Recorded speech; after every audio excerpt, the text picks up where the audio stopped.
Hey everyone, it's Peter Crewe-Brown here.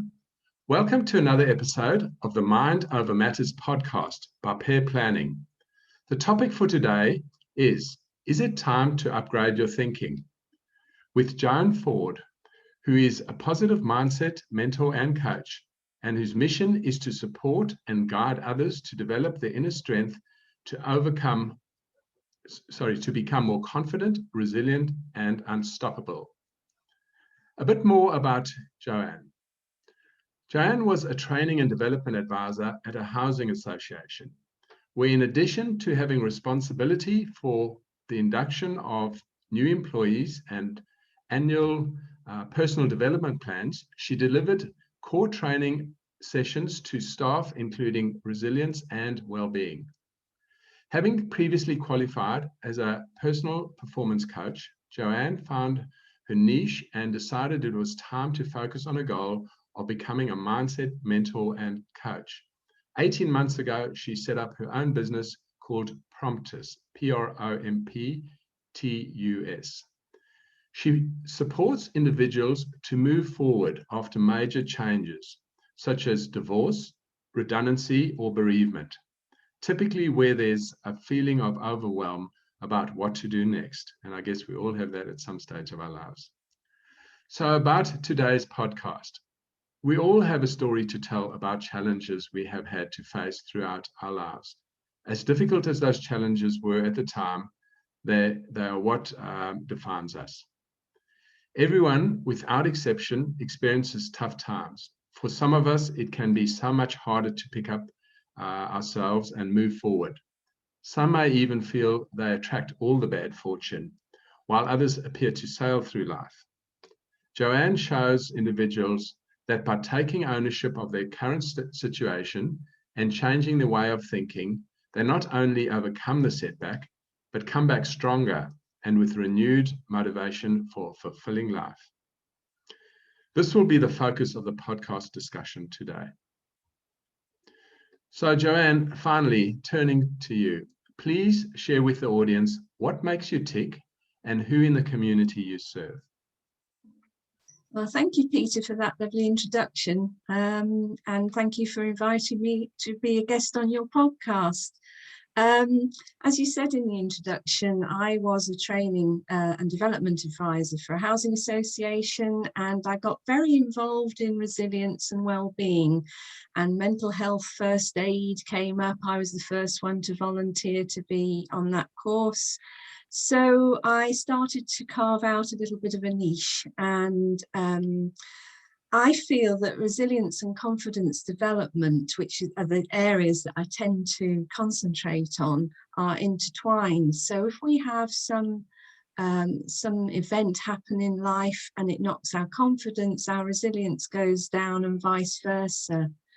And the other thing I believe, this is just a personal opinion, is that people who are lacking in confidence are possibly also lacking with a purpose in life. And because we all, well, not we all, many of us tend to just resign ourselves. We get into a job, a career, a relationship, whatever it may be, and we think, oh, okay, well, I'm quite comfortable, I'll stay here, but we're not really fulfilled. Yeah. And so we stick to the familiar rather than taking a leap of faith. And I can say all this because I was a person who didn't know for quite a long time what my purpose was. And I had lots of opportunities, which for various reasons I didn't take up. Yeah. And it wasn't until quite a few years later that I was doing a counselling course, and because you have to really look within and before you can serve other people. And I realised that there were certain patterns of behaviour and thought that had held me back. And so now my mission is to support individuals move forward and realise that they have the capability, if they change their way of thinking, they are in control of their life, and they can change what has gone before if they keep getting the same patterns happening. Yeah, I do love the connection you draw between confidence and purpose. I'd never thought of it, but yeah, I fully understand. You need the confidence to, I guess, define and then live your purpose, don't you? Exactly. And I think that you see people who have got that purpose in life and they are so fulfilled and content. And of course, that brings happiness, which we all want. It's Sure. what we're all striving for. Yeah. And so everything else can be dealt with in an easier way. Yeah. If that makes sense. Yeah, no, it does. And Joanne, just I guess an aside, it wasn't part of the questions we discussed, but given the environment in which we now all find ourselves, I guess coming out of COVID, I know in Australia we probably well ahead of where you are in the UK, but do you see much broader application in what you do now than before? Yes, because it's a two-pronged thing, really. On the negative side, obviously people have gone through an awful lot in the last year, 18 months, and don't know what to do. But at the same time, on the positive side, it's given them time to reflect. And as I was saying, sometimes we fall into careers or we're in a pattern of life that isn't serving us the way we would like it to. So I think people have probably taken stock now and perhaps are a little bit more ready to change. Embrace change, yeah, because a lot of change has been thrust upon us. So I guess if you've got that confidence you talk about, they might be forced into a change. And as you say once they define their purpose, and working with someone like you hopefully gets them there, they might be set to go in a new direction that they never anticipated. Exactly. And so you may have noticed, well, you have noticed, the name of my business is Promptus, which is actually a Latin sort of derivation of meaning to be ready and open. So, ready to receive a new way of looking at things. I love that, having a meaningful title or name for your business associated with, I guess, the positioning you want of your new clients to think about, being in that frame of mind when they engage with you. Exactly. Yeah. I mean, I think sometimes people think you can wave a magic wand, but you've got to have that commitment and desire to want to change. So it's when you're ready and you're open to receive, then we can do something. I so guess that's it's the big challenge of all consultants, isn't it? Having someone who's committed to the change they need to make. Yeah, exactly. So my client base tends to be people in their middle years, where they're moving into a new phase of life. It could be empty nesters, children have grown up, gone to university. So what now? Or it could be that you've been caring for parents and everything's gone on the back burner. And so what now? So it's those sort of people, those sort of situations that I tend to come across. So I guess midlife could mean different things to different people. Is that typically sort of the 45 to maybe 60-year-old demographic? Yeah, I would say so. Yeah, where there's a lot of change happening, children leaving, finishing school, and I guess grandchildren coming along, and many other things, people stopping work. So there's typically a lot of change happening in those years. Yeah, and also that demographic could be, particularly for the women, I would say, and again, I can say this because it happened to me, you had ideas of what you wanted to do when you were at school, and careers, in my case, talked you out of everything that you wanted to do, and you just fell into things, and then family comes along and it goes on the back burner again. And so it's about it being your time to do something. I guess, I can imagine, maybe not so much in current generations, but for women in the workforce, or women generally from past generations, there was possibly a lot of unfulfilled ambition, because, as you say, they were thrust into bringing up the children, which is, what people of our generation did. So I can understand. Yeah. But then again, on the positive side, we have a lot more opportunity, I think. Age isn't such a big barrier, I don't believe. I mean, people used to think, oh, you know, well, you're 50, you don't want to start doing different things now. And that's not the case. People No, go on. I mean, the retirement age is going up and up anyway. sure. So Yeah, if you find your purpose again, it's not like you're working almost, it's just what you do. yeah, It's your yeah. purpose. No, no, I fully get that. Yeah, what was you know, what was old only 20 years ago is almost feels middle age now. Exactly, Yeah, exactly. I think we change our definitions of old age as we age. That's a bit of that going on too. Probably.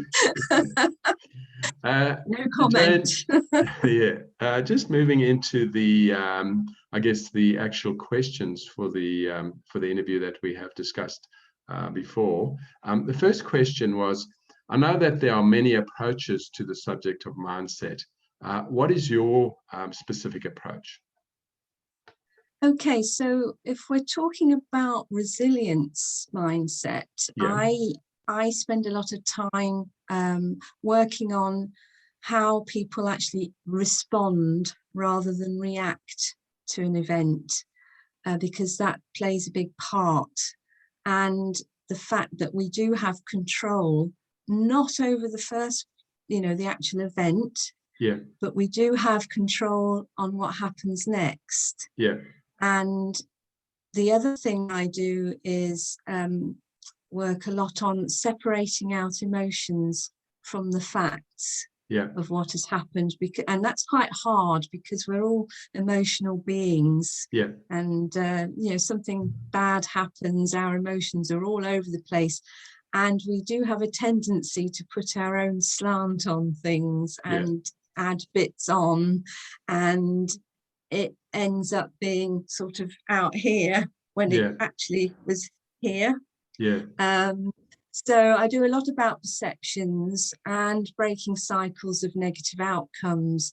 And I base it on what I call the 5 A's. I won't go into all of them, but they're awareness, acceptance, accountability, appreciation, and action.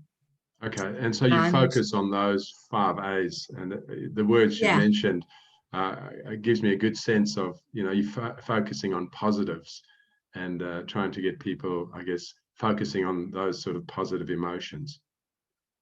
yeah, because I think, well, if we take appreciation just very quickly, that's what I call the anchor, the Yeah, grounding thing, because that stops, breaks the emotion for a few minutes. You yeah, know, if you've got all this turmoil going on yeah, and you just take a few minutes to actually think about what you still have got, yeah, what your yeah, gratitude, because the mind can't deal with conflicting emotions. So if you're feeling gratitude, you yeah, can't be feeling a negative emotion. yeah, So that's like an exercise of anchoring. yeah, If you go through the day and something bad happens and your mood starts to go down, and yeah, you just take a few minutes to ground yourself, then it brings you up again. yeah, But the A that I tend to focus on the most is the accountability. yeah. Um, And I guess and that's a there's big one for many types of advisory slash coaching. It's, you know, the big focus on accountability, because a lot of business owners out there, and I assume you work with quite a few of those, they don't have an accountability partner in their lives, and so they certainly need someone holding them to, you know, accomplish the things that they set out to do. Yeah, that's right. Well, again, there's 2 parts really to accountability. One we've already mentioned about having the commitment and the desire to change. Yeah, But it's also around people come to you, and it's all about what's being done to them. So they have like a blame thing yeah, going on, yeah, or a victim yeah, rather you know, all this has happened to me. I don't know why it's happened to me. I'm a good person. Yeah. And sometimes people can't get past that. Yeah. So that's where you have to open up to the idea of, actually, I may have contributed to it in some way. Yeah. So yeah, they're the main things that, and obviously action. It's all very well talking about it and doing all these things, but you have to get out of that comfort zone at some stage. Yeah. And so once you've had what I call a bit of wallow time, then it's time to put an action plan together, and it could be tiny little steps, but and because so I help people go through that action plan. Yeah, and again, you know, comparing that to a lot of the work I do as a business advisor, you know, the first part is the planning, but without an implementation plan, you know, it's basically words on a page, and you might look at it again in a year's time, and you've never done anything with it. And you know, action, a plan without action is largely worthless. Exactly. I mean, you can attend all the courses in the world, take the best notes in the world, but if you don't actually do anything with it, it's been a waste of your time. Yeah. Exactly. Well, I do love the thought of those 5 A's, and that's a bit of a centerpiece of the work you do with your clients. Yeah, it is. It is. Yeah. It's the basis. Sure. And then obviously everybody's different, but sure. They are the things that I go to first to excellent conversations. And great. Look, moving on to the second question. Many people think they are in control of their minds. I guess we all like to think that. How do you approach this delicate subject when you know it is requiring discussion? Okay, well, I suppose in the first place, I would say that by the time somebody decides they want to come and have a one-to-one session anyway, they are realizing that something needs to change. But what I would probably counter their argument, if they're a little bit in denial, shall we say, that say they're in the blame situation, they haven't contributed to anything that's gone wrong. So are they often in that phase when they first engage with you? They can be in denial. It depends what the event is, of course. Sure. I mean, if it's a bereavement and it's a new phase of life, that's a completely different thing. But sometimes it could be, oh, my boss has never liked me. I keep getting passed over for promotion or whatever it may be. And sometimes you can, I'm not saying this is the case always, but sometimes it could be, well, you're giving out vibes, you don't realize what you're doing that's perhaps contributed to the fact you don't know the other side of the story. You may have had this internal dialogue where you've built up this story that your boss has got it in for you, and it's not true at all. I mean, a lot of us have this dialogue going on, and we've made the whole story up, which is why I say I do a lot of work on perception and facts, what actually happened. Not trying to separate the facts from the emotion, as you said earlier. We can convince ourselves of anything, really, can't we? Definitely. So what I would say to a person who comes to me in that situation, I'd say, yes, you're in control. We're always in control, but you have the capability to control your thinking in a better way. Yeah. And I can show you how to do that. So you give people like a framework for how to order their thoughts. Is that broadly an approach you take? Well, what people tend to not understand is the power of your own thinking and the part it has to play in what happens. So your thoughts feed your feelings, and your feelings feed your behavior. Okay. So if you're thinking in a particular way and you're getting these feelings and you act in a negative way, shall we just say, in a negative way, then you're going to get back what you give out. I can give you a little bit of an example. So say you've been asked by your boss to give a presentation and it's really out of your comfort zone, but you know that you really ought to do it. Yeah. You could be saying things to yourself like, oh gosh, I wish I hadn't said I'd do that. It's terrifying and I'm dreading it, absolutely dreading it. So your mind takes over, because as we all know, our brain, part of our brain, the reptilian part of the brain, is there to help us, keep us safe, protect us from danger. And so the brain hears this as an instruction that, oh, okay, you don't want to do this, do you? Yeah. So I'm going to help you and I'm going to move you away from that situation. Yeah. And so that's when procrastination creeps in. So you're trying to prep for something and it's not coming and you're distracted because actually your brain thinks you don't want to do this presentation. So it's doing you a good turn.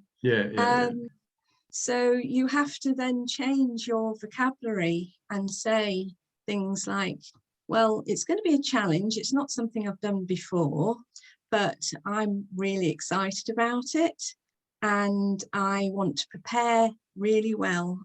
Even if it takes all weekend, I'm going to nail this and I'm going to do a great job.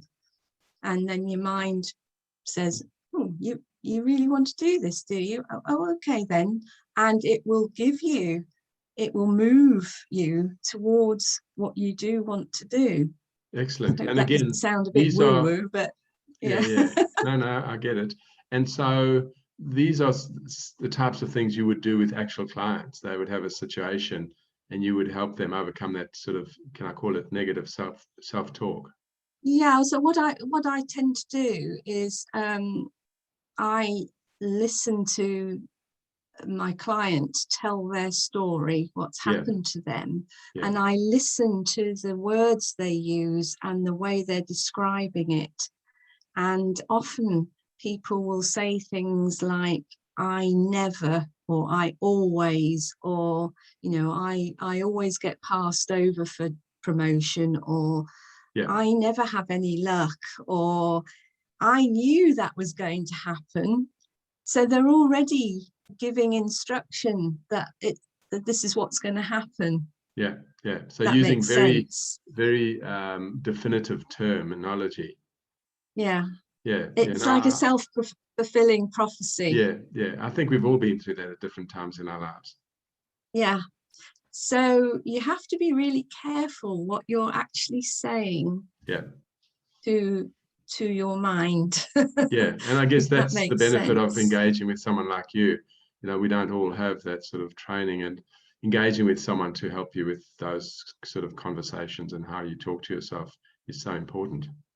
Well, you don't realize the words that you're saying sometimes. Just hearing you talk before. I mean, you know, using that very definitive language, I can understand how people get convinced of their position, and it's just their own internal language, isn't it? Exactly. And so I don't know if you're familiar with, well, the self-fulfilling prophecy and the Pygmalion effect. I know of it. So this is the other thing I was saying about what you give out. You tend to get back. What you believe, and if you change that, you get a different reaction from people, and so you get different outcomes. Fascinating. Look, moving along to the third question. What are, say, 3 of the biggest roadblocks relating to mindset that your clients present with in the work you do? I suppose the biggest one is not feeling in control and feeling that things will never change. This is what I've always had. Keep happening to me. I keep going from one bad relationship to another bad relationship. And it's always going to be like that. So and again, that's what you said before, the self-fulfilling prophecies. If you convince yourself of it, it's probably going to happen. The law of expectations. If you expect it to go wrong, then it probably will go wrong. If you expect it to go right, it's got a bigger chance of going right. So again, it's about telling people that they are in control if they choose. We've always got a choice. Sure. This is the other thing. Bad things happen, but we always have a choice of what we decide to do next. It's how you respond to a bad thing. It is. And it's responding, not reacting. That's the thing. Yeah, and you said that before, and that really stuck with me. That's important to bear in mind. Yeah. I do like that languaging. I think it's good to have reflection time, because we all do things in the heat of the moment. And I think you need to take that step back to see what has actually happened, which is the separating out of the emotions and the facts. Yeah, it's the emotions that get in the way most of the time, isn't it? Exactly. And again, these life-defining events that you typically work with, those always trigger emotions, don't they? Of course. Yeah. I mean, they may not necessarily on the surface be huge. So say like the empty nesting, that is more of an emotional thing, because nothing dreadful has happened. Your children have gone off to university and you're very proud of them, and but it's a new phase, it's unfamiliar, it's a bit scary, because now you've got this time and you don't know what to do with it, and so it's just that emotional pull all the time. You're missing your children, and it's just different. So, and again, I feel like I'm probably repeating myself a little bit with the roadblocks, because again, it's the victim or survivor. You have a choice whether you're a victim or a survivor. And there's a quote, Nelson Mandela quote, people that hang on to, blaming people and resentment. He said, resentment is when you drink poison and then you wait for your enemies to die. And that's so true, because the people that you feel have done a bad thing to you, they're off. They've forgotten about it. They've moved on. They're living their life. It's only you that's actually there, festering away. Yeah, that's always struck me. We feel angry about people, and that they wouldn't have any idea of your feelings. Exactly. And so again, it's the perception of what may have actually happened and what you perceive as actually happening. So it's like, if you brought a piece of art into a room of 10 people, they'd all describe it differently, because we all see things in a different way. Or if you ask somebody to describe an elephant or something, we'd all have a different way of describing it. So one of the exercises, that'll probably, I'll talk about that in a bit. So, and then the other roadblock is not taking action, because we keep getting back in the comfort zone. So we've got this cycle. So we've got a desire to improve whatever's going on in life, and we have these opportunities, but then the self-limiting beliefs kick in and the fear kicks in, and so we think, oh, actually the last couple of weeks in the job, the boss has been quite nice, and it's not so bad. I do get paid quite well, so I think I'll stick it out for a little bit longer. And then a few months later, something kicks off at work and you think, oh, God, I hate this place now. And that opportunity's gone, and you're feeling frustrated and unfulfilled, and then you go back to the desire to improve. So it's that cycle that keeps happening. No, I get it. That's very good, having some of those concepts reinforced. So I think that's a good thing. Moving along to the fourth question, and I guess this would flow from the third one. What benefits have you seen for the clients who you've coached around the subject of mindset? Well, I think the main thing that underpins it all is understanding. So by that, I mean understanding why you are the way you are, why things have, why you think the things you have thought and felt and acted, and it may be childhood memories that you've forgotten about, that just locked away in your subconscious, and then something happens that you realize that that's why you are the way you are, and understanding that you have control over, you know, how things can move forward, and from having that understanding and having a new way of seeing things and thinking about things, it gives you a clear direction.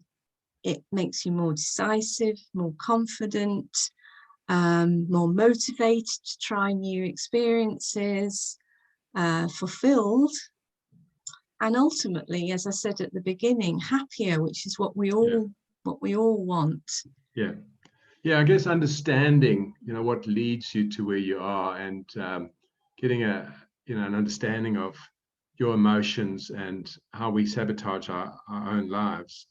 That in itself is a big leap forward for most people, because you're stuck in your own head, and speaking with someone independent gives you that sounding board and an opportunity to get an understanding of, you know, why you're having these thoughts. Exactly. Yeah, no, that's terrific.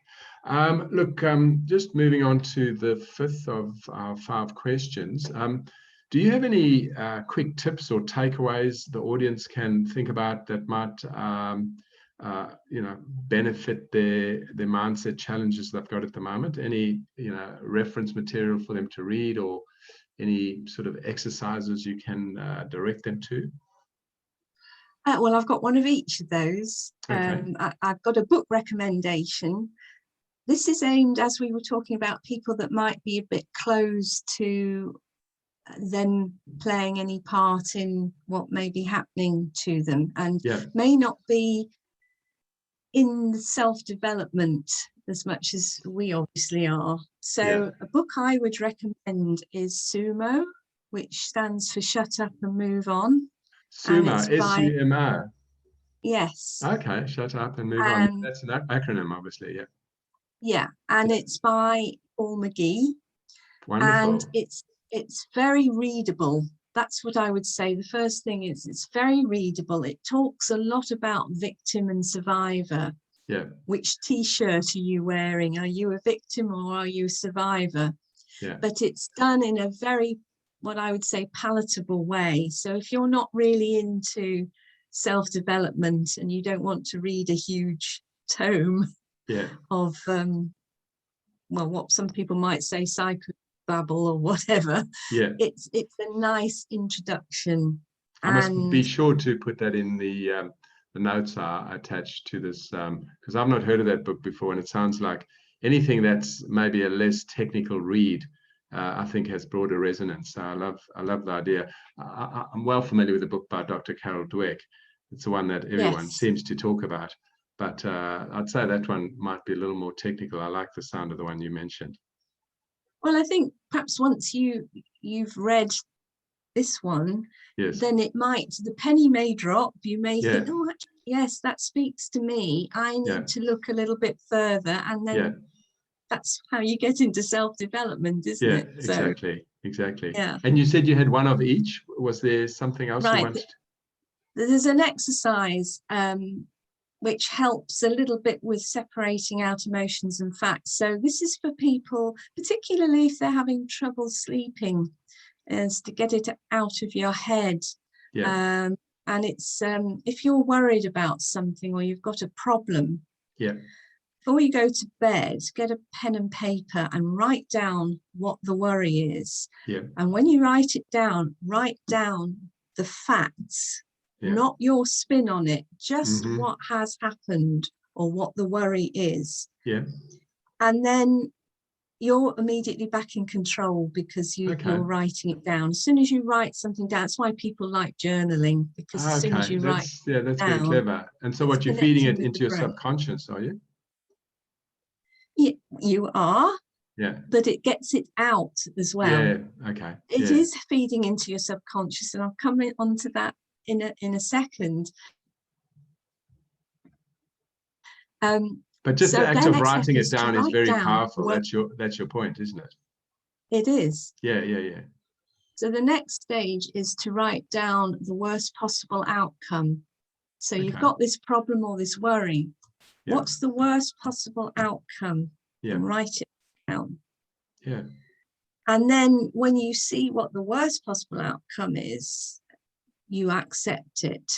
Yeah. Okay, so this is the worst thing that could possibly happen.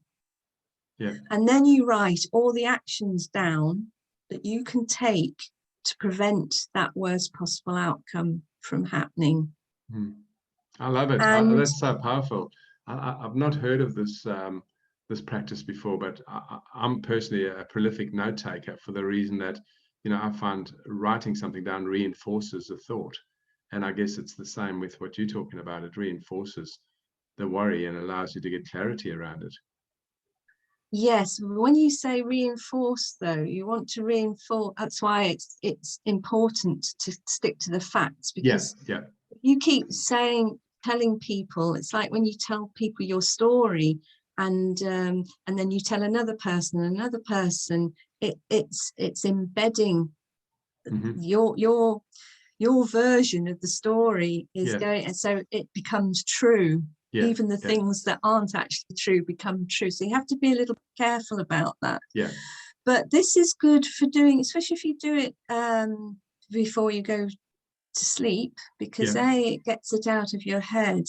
Yeah. And also, if you've got a problem, and like you say, when you fall asleep, you've got your subconscious will be working on it during the night. Yeah. So that when you wake up in the morning, it's quite possible you're going to have some solutions. And could I just say, that worry, people worry, and 96% of what we worry about is never unnecessary. It's only that's 4%. Very powerful. I really like that. Thank you. Okay, my pleasure.